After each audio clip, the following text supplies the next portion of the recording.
Selamat datang di Beetle Channel, semoga kita bahagia.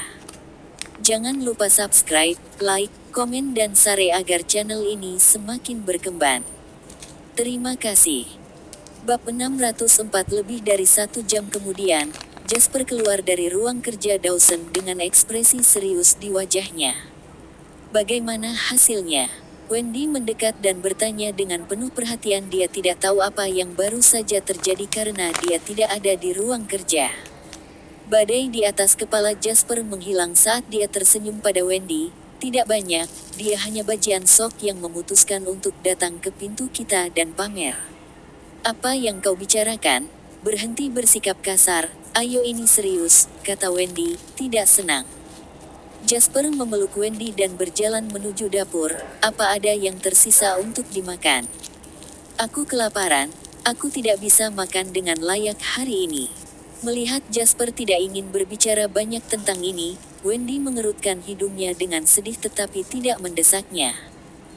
Untuk detail, ketika sampai pada hal-hal seperti itu, dia tahu batasnya. Aku bisa memberimu makan. Mata Jasper berbinar dan dia menatap sosok Wendy yang memikat sebelum menelan ludah, lugas sekali. Nah, bukankah kau belak-belakan hari ini? Wendy mengerjap, belum bisa menangkap lelucon yang baru akan menjadi tren lebih dari 1 dekade kemudian. Tetap saja, Wendy adalah wanita yang cerdas dan dia menyadari kemana Jasper melihat. Dengan sedikit pemikiran lagi, dia sadar apa yang dimaksud pria itu. Malu dan marah, Wendy meraih panci dan mulai berlari mengejar Jasper untuk memukulnya. Kau mau mati? Apa akan membunuhmu untuk berhenti bercanda sepanjang waktu? Keesokan harinya, Jasper diberitahu tentang berita mengerikan tepat setelah dia bangun. Zayden Hanks sudah mati. Di pusat penahanan yang dijaga ketat, dia membenturkan kepalanya ke dinding dan bunuh diri.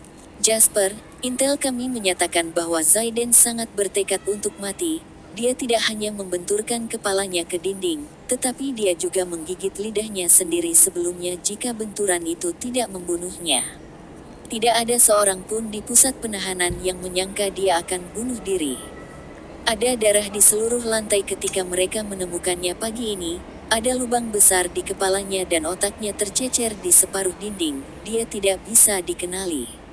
Wendy sedang sarapan bersama Jasper ketika dia mendengar berita itu. Telur mata sapi itu masih ada di mulutnya ketika dia berhenti dan meletakkan telur itu kembali di piring. Jasper, yang sedang meminum susu kedelainya, menatap Julian dengan jijik. Apa kau harus mengatakannya sedetail itu? Julian menggaruk kepalanya dan menjawab dengan polos, aku takut itu akan mempengaruhi pengurangan jika aku melewatkan detail apapun, Jasper. Aku bukan detektif, memecahkan pembunuhan adalah tugas mereka, bukan tugasku. Jasper menghela napas dan bertanya, apakah seseorang mengunjungi Zayden tadi malam? Julian mengangguk, ya, Silva Hanks mengunjunginya pada pukul 10 tadi malam dan 2 orang asing tak dikenal lainnya mengunjunginya pada pukul 2 pagi ini. Kedua orang asing itu hilang sekarang dan para pejabat berusaha melacak mereka. Jasper mendengus, betapa setianya penjaga di pusat penahanan. Aku mengerti jika itu adalah ayah Zayden yang mengunjunginya, tetapi orang asing berkunjung pada pukul 2 pagi. Apa yang mereka lakukan? Julian tersenyum pahit, berkata, kedua orang asing itu sangat mencurigakan, dan karena ini, setengah dari penjaga dari shift malam kemarin telah dipecat, sekelompok penjaga yang tidak berguna. Jasper membanting sumpitnya ke meja dengan keras, Zayden takut mati, sampai-sampai memohon belas kasihan padaku hanya untuk hidup, mengapa dia bunuh diri dengan metode tragis seperti itu? Seseorang pasti telah mengancamnya dengan sesuatu yang lebih penting daripada nyawanya sendiri. Saat itu, seorang pelayan dari luar memasuki pintu. Tuan Lin, ada seseorang bernama Silva Hanks di luar yang ingin berbicara denganmu. Bab 605. Jasper bertemu Silva di ruang tamu villa. Jasper pernah bertemu pria itu sebelumnya. Dari apa yang dia ingat, Silva adalah pria paruh baya dengan aura pria sejati dan elegan di sekelilingnya. Namun, Sekarang ketika Jasper menatap Silva lagi, dia bertanya-tanya apakah dia salah mengira pria ini sebagai orang lain. Jasper menghela napas sedikit ketika dia melihat postur Silva yang bungkuk dan rambut putih yang berantakan di atas kepalanya. Aku turut berduka cita, Tuan Hanks. Jasper tahu bahwa Silva sudah mendapat kabar kematian Zayden. Silva menyeringai dengan senyum penuh air mata dan mengeluarkan sebatang rokok. Dia meraba-raba sakunya tetapi sepertinya tidak bisa menemukan pemantik api. Jasper menekan pemantik apinya dengan sekali klik dan mengulurkan tangan untuk menyalakan rokok Silva. Terima kasih. Setelah mengambil tarikan panjang, Silva terbatuk 2 kali. Jasper kemudian memecah kesunyian. Apakah ada alasan mengapa kau datang, Tuan Hanks? Jasper dan Silva masih akan menjadi musuh. Bukan teman jika Zayden masih hidup. Sekarang setelah Zayden meninggal, kedatangan Silva berarti pria itu telah pindah dari masa lalu mereka. Kematian seseorang tidak berbeda dengan padamnya api. Silva menghela napas dalam-dalam dan membungkuk lebih jauh. Aku sudah memutuskan, aku masih memiliki lebih dari $1 juta Somer yang ditabung dan itu seharusnya cukup bagiku untuk menjalani sisa hidupku dengan damai. Aku telah menghabiskan seluruh hidupku berjuang untuk ketenaran dan kekuasaan, hanya untuk kehilangan semuanya untuk putraku. Sekarang, bisnisku hilang dan aku juga kehilangan putraku. Silva menatap Jasper dan tersenyum sedih, akhir yang menyedihkan, bukan begitu? Jasper tetap diam. Silva mengusap wajahnya dan menghela napas sadar, aku seharusnya tidak memberitahumu semua ini. Tapi aku tidak bisa menemukan orang lain untuk mencurahkan hatiku, maafkan aku. Tidak apa-apa, kata Jasper menghibur. Aku datang ke sini dengan tujuan lain, untuk memberitahumu tentang sesuatu. Aku pergi menemui Zayden kemarin dan bocah itu benar-benar panik, mungkin dia tahu bahwa seseorang akan menyakitinya, jadi dia menceritakan semuanya padaku. Sekarang dia telah meninggal, tidak perlu bagiku untuk merahasiakannya lagi. Adikku Sirius telah bergabung dengan Conrad, keduanya akan bekerja sama untuk menyerang semua properti dengan namamu dan Dawson. Ini akan menjadi serangan dari semua sisi, dan target utama mereka adalah semua proyek yang dimiliki perusahaan real estate-mu di Provinsi Tenggara. Silva menatap Jasper dengan saksama dan berbicara, tidak perlu ragu atau merasa terkejut tentang hal itu. Ini sangat jauh dari kemampuannya dan Conrad jika digabungkan. Ini yang harus diwaspadai. Selain itu, Zayden juga memberitahuku tadi malam bahwa ada pengkhianat di antara 4 keluarga terkaya kota Harbor selama krisis pasar saham. Pengkhianat ini adalah keluarga Langdon. Wallace Langdon telah bekerja sama dengan para bajingan licik dari Wall Street. Mereka mencoba mengacaukan ekonomi kota Harbor untuk mendapatkan uang tetapi kau berhasil menghentikan mereka. Namun, mereka tidak menyerah, mereka telah memutuskan untuk bekerja sama dan menyerang keluarga terkaya lainnya juga. Zayden tidak tahu siapa pihak lain itu, yang dia tahu adalah bahwa Kennedy telah bertanggung jawab atas ini sekarang dan dia telah merencanakan untuk waktu yang sangat lama. Jasper mengerutkan kening, dan ekspresinya berubah serius mendengar ucapan Silva. Silva sangat santai setelah dia selesai berbicara dan dia berdiri, sambil tersenyum, dia berbicara, baiklah, aku sudah mengatakan semua yang harus aku katakan dan sekarang saatnya aku pergi. Jasper melihat ke atas, tetap saja, aku berterima kasih atas berita yang kau bawakan untukku, aku punya pertanyaan. Aku ingin berpikir aku tahu orang macam apa Zayden itu, jadi apa yang memaksanya untuk bunuh diri di pusat penahanan? Silva tersenyum mendengar pertanyaan itu dan menjawab, putraku akhirnya menang melawanmu. Jasper menatap Silva dengan bingung. Bab 606 ada tanda-tanda air mata di mata Silva. Dia mengatakan kepadaku tadi malam bahwa mereka mungkin juga membunuhnya jika mereka ingin memaksanya melakukan sesuatu. Satu-satunya alasan dia bunuh diri adalah jika mereka mengancamnya denganku. Conrad adalah pria yang kejam, dan aku tidak akan meremehkannya untuk mengancam Zayden dengan nyawaku. Mungkin itu sebabnya Zayden membuat keputusan seperti itu. Ketika dia mengatakan itu padaku tadi malam, Dia juga mengatakan sesuatu yang lain. Dia mengatakan kepadaku bahwa kau akan bingung, dan jika dia menembaknya dengan benar, maka itu berarti dia telah menang. Meskipun dia linglung, Jasper menghela nafas pelan dan bangkit untuk berkata lagi, aku turut berbela sungkawa. Silva melambaikan tangannya dengan acuh dan bergumam, aku akan pergi sekarang, apapun yang terjadi setelah ini, yaitu sama sekali tidak ada hubungannya denganku. Setelah berbicara, pria tua itu perlahan berjalan pergi. Jasper merasakan gelombang kemarahan yang tak terlukiskan di dalam dirinya saat dia melihat pria itu pergi dengan sedih. Conrad, Kennedy, dan Sirius sudah tidak terkendali. Tidak ada yang mengatakan apa yang akan dilakukan ketiganya demi keuntungan mereka sendiri. Tentu, Zayden itu jahat, tapi dia sudah mendapatkan hukumannya, namun mereka masih menyewa pembunuh untuk berurusan dengannya. Apakah ini perlu? Sama sekali tidak, karena kematian Zayden tidak mempengaruhi situasi sama sekali. Tapi mereka tetap melakukannya. Apakah ini demonstrasi? Jasper tiba-tiba melihat bayangan Conrad mengejeknya di benaknya. Dia mengenakan tunik dan mengenakan kacamata berbingkai emas, menonjolkan penampilannya yang bagai pria sejati. Setelah menelepon Julian, Jasper memutuskan untuk segera mencari Dawson di Suler Group.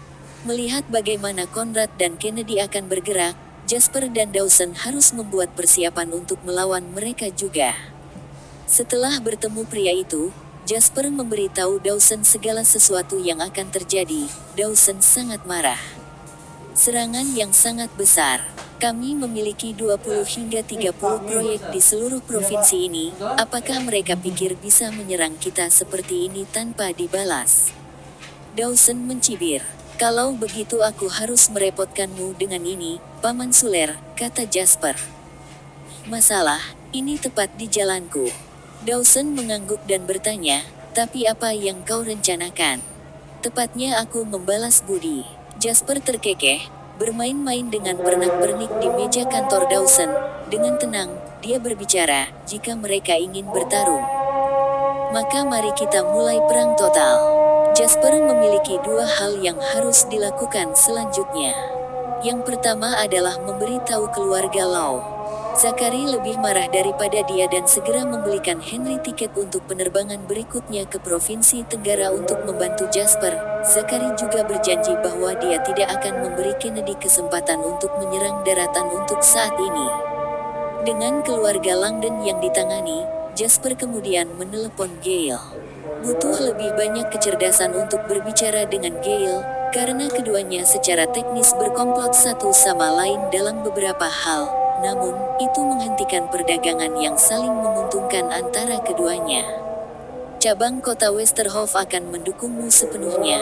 Aku akan memberikan perintah untuk memastikan mereka melakukannya, jawab Gale berbinar. Tapi aku ingin tambang aluminium keluarga Monty.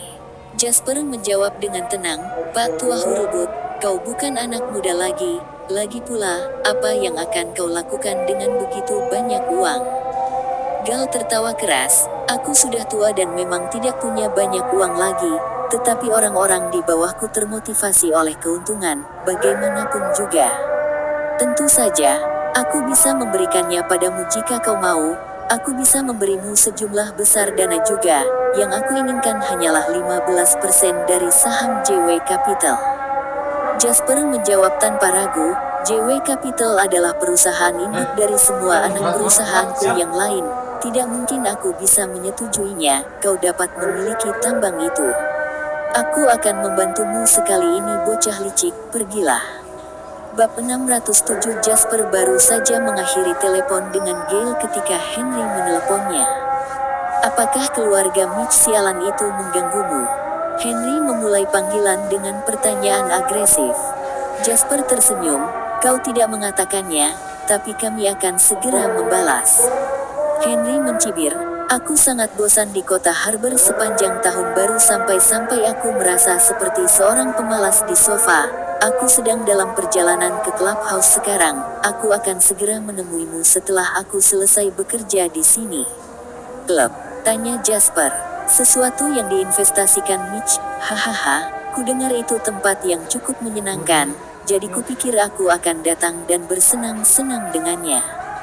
Henry tertawa licik. Jangan kelewatan, Jasper berbicara dengan putus asa.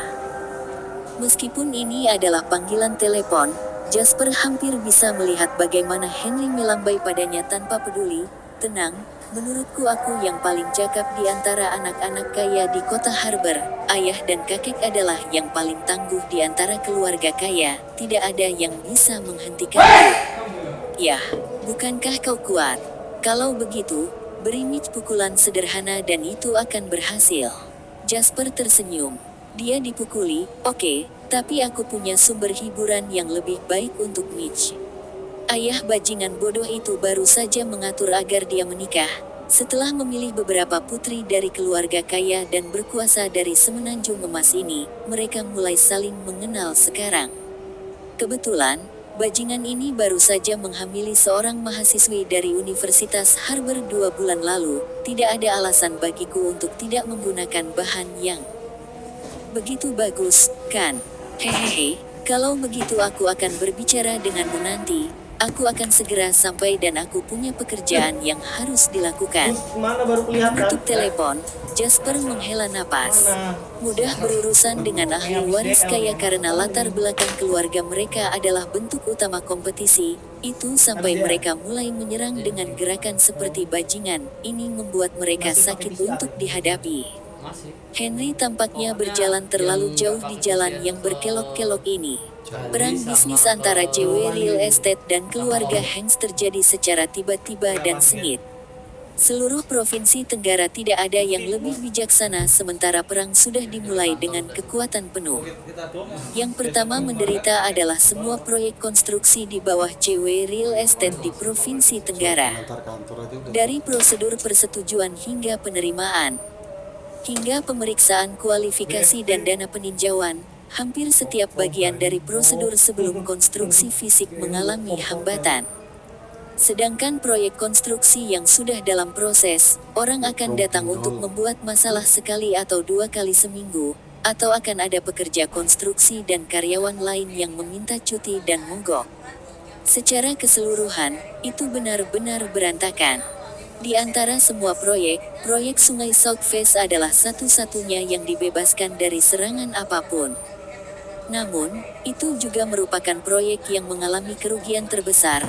Kebakaran besar dari sebelumnya telah mengakibatkan setidaknya 2 minggu jeda dalam pembangunannya, dan telah terjadi kerugian lebih dari 100 juta dana. Orang dan keluarga lain di Provinsi Tenggara percaya bahwa perang bisnis antara JW Real Estate dan keluarga Hanks disebabkan oleh kebakaran ini. Pasalnya, peristiwa tersebut merupakan tamparan bagi wajah pemerintah kota dan provinsi. Para pejabat tinggi mengumumkan bahwa siapapun yang mengacaukan proyek Sungai South Face harus menghadapi konsekuensi yang mengerikan. Tidak ada yang berani mengabaikan kata-kata pejabat tinggi di dalam negeri, sehingga bahkan keluarga Hanks meninggalkan proyek Sungai South Face itu. Namun, itu berarti proyek-proyek lain kacau. Orang-orang yang baru saja bergerak dari hiruk-pikuk tahun baru sekarang dapat menghibur diri dengan gosip pertama tahun 2001. Mereka yang berasal dari kelas atas sangat sadar bahwa ada sesuatu yang tidak beres. Sementara keluarga Hanks dianggap sebagai keluarga kaya di provinsi itu, tidak realistis bahwa mereka dapat meluncurkan serangan yang berlebihan di seluruh provinsi Tenggara. Dalam waktu yang begitu singkat, pasti ada keluarga yang lebih tangguh daripada Hanks yang merupakan dalang sebenarnya di balik semua ini. Semua orang membuka mata lebar-lebar saat mereka menyaksikan JW Real Estate, menunggu untuk melihat bagaimana perusahaan akan membalas.